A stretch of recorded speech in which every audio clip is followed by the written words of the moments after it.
जानिए कैसे हुई भगवान श्री कृष्ण की मृत्यु व कैसे खत्म हुआ। पूरा यदुवंश महर्षि वेद व्यास ने महाभारत की कहानी को 18 खंडों में संकलित किया था।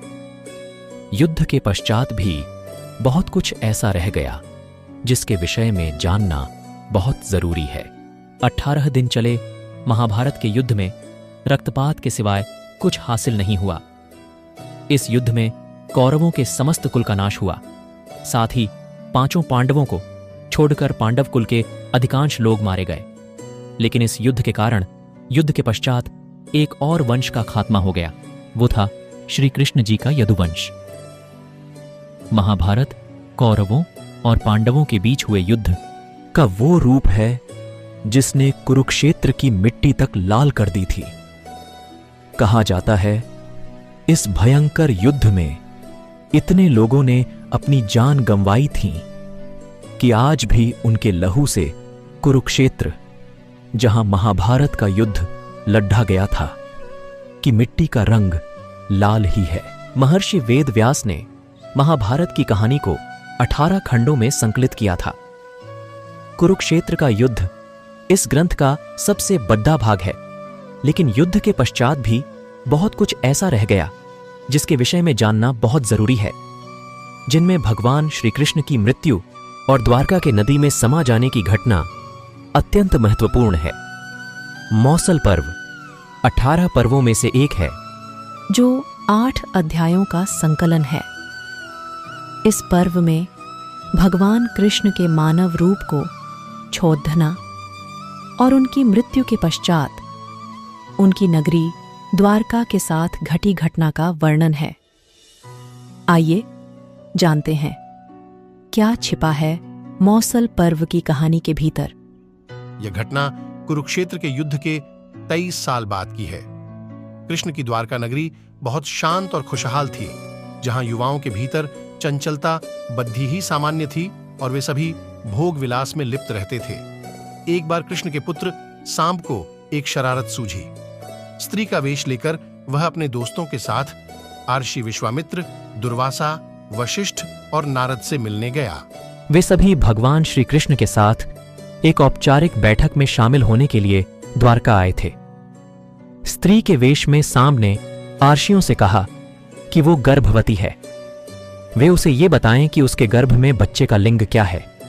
उनमें से एक आर्षि ने इस खेल को समझ लिया और क्रोधित होकर सांब को श्राप दिया कि वो लोहे के तीर को जन्म देगा, जिससे उनके कुल और साम्राज्य का विनाश होगा। सांब ने ये सारी घटना उग्रसेन को बताई। उग्रसेन ने सांब से कहा कि वे तांबे के तीर का चूर्ण बनाकर प्रभास नदी में प्रवाहित कर दें। इस तरह उन्हें उस श्राप से छुटकारा मिल जाएगा। सांबा ने सब कुछ उग्रसेन के कहे अनुसार ही किया। साथ ही उग्रसेन ने यह भी आदेश दिया कि यादव राज्य में किसी भी प्रकार की नशीली सामग्रियों का ना तो उत्पादन किया जाएगा और ना ही वितरण। इस घटना के बाद द्वारका के लोगों ने विभिन्न अशुभ संकेतों का अनुभव किया। सुदर्शन चक्र, कृष्ण के शंख, उनके रथ और बलराम के हल का अदृश्य हो जाना, अपराधों और पापों में बढ़ोत्तरी होना, लाज शर्म जैसी चीजों का समाप्त हो जाना।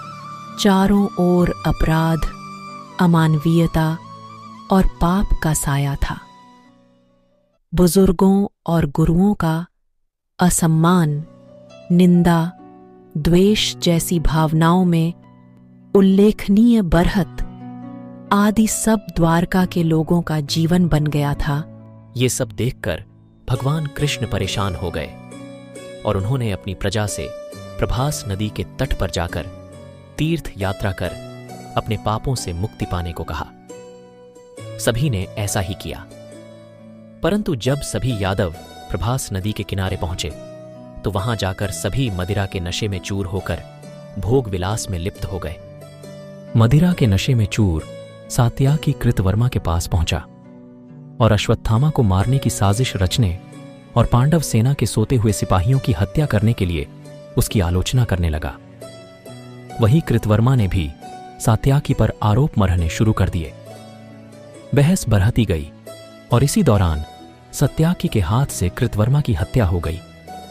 कृतवर्मा की हत्या करने के अपराध में अन्य यादवों ने मिलकर सात्यकी को मौत के घाट उतार दिया। जब कृष्ण को इस बात का पता चला तो वे वहां पर प्रकट हुए और एर का घास को हाथ में उठा लिया।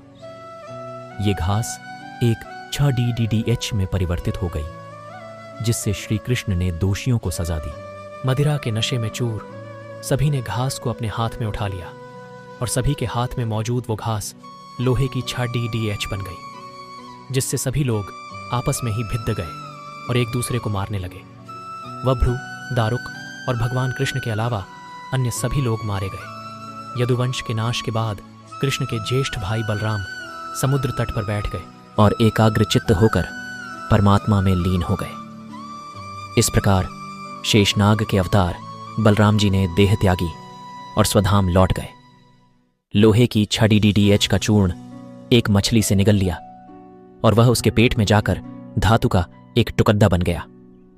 जीरू नामक शिकारी ने उस मछली को पकड़ा और उसके शरीर से निकले धातु के टुकद्दे को नुकीला कर तीर का निर्माण किया। कृष्ण वन में बैठे ध्यान में लीन थे। जीरू को लगा वह कोई हिरण है। उसने कृष्ण पर तीर चला दिया, जिससे श्री कृष्ण की मृत्यु हुई। कुछ समय बाद अर्जुन मदद लेकर द्वारका पहुंचे और कृष्ण की मृत्यु की खबर पाकर अत्यंत दुखी हो गए। कृष्ण के जाने के बाद द्वारका में उनकी 16,000 रानियां, कुछ महिलाएं, वृद्ध और बालक की शेष रह गए। वे सभी इंद्रप्रस्थ के लिए रवाना होने लगे। इसके बाद उस क्षेत्र में सभी देवता और स्वर्ग की अप्सराएं, यक्ष, किन्नर, गंधर्व आदि आए और उन्होंने श्री कृष्ण की आराधना की। आराधना के बाद श्री कृष्ण ने अपने नेत्र बंद कर लिए और वे सशरीर ही अपने धाम को लौट गए। महाभारत युद्ध की समाप्ति के बाद जब युधिष्ठिर का राज तिलक हो रहा था, तब कौरवों की माता गांधारी ने महाभारत युद्ध के लिए श्री कृष्ण को दोषी ठहराते हुए श्राप दिया कि जिस प्रकार कौरवों के वंश का नाश हुआ है, ठीक उसी प्रकार यदुवंश का भी नाश होगा।